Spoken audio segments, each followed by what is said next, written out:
Hello friends, welcome back to my channel. আবার একটা নতুন মিলি ব্লগ নিয়ে চলে এসেছি। তো এটা হলো একটা মাটনের রেসিপি ব্লগ, যেটা আমি ষষ্ঠীর দিন আমি আর আমার বর দুজন ছিলাম, তো দুজন মিলে বানিয়েছিলাম। আর এই যে কুকারেই বানানো হয়েছিল, সমস্ত মশলা কষা টষা সমস্ত কিছু কুকারেই হয়েছিল তাড়াতাড়ি করার জন্য।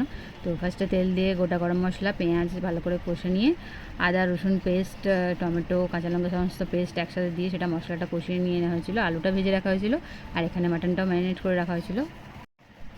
মাটনটাতে একটু হলুদ, লঙ্কা, কাশ্মীরি লঙ্কা, তারপর হলুদ গুঁড়ো, জিরে গুঁড়ো, ধনে গুঁড়ো সমস্ত দিয়ে ম্যারিনেট করা হয়েছিল। আর মশলাটা অনেকটা কষা কষা হয়ে যাওয়ার পর ম্যারিনেট করে রাখা মাটনটা ওর মধ্যে দিয়ে দেওয়া হয়েছিল। তারপর আরেকটু অনেকক্ষণ ধরে নাড়িয়ে নিয়ে যাতে কষাটা ভালো করে হয়, সিদ্ধটাও ভালো হয়ে যায়।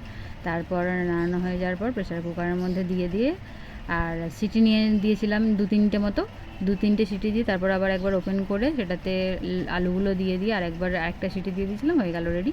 দারুণ টেস্টি হয়েছিল। তারপর আমরা দুজনে লাঞ্চ করে নিলাম। তো কেমন লাগলো ব্লগটা অবশ্যই জানি। ভালো লাগলো লাইক, কমেন্ট, সাবস্ক্রাইব। দেখা হচ্ছে পরের ব্লগে। টাটা।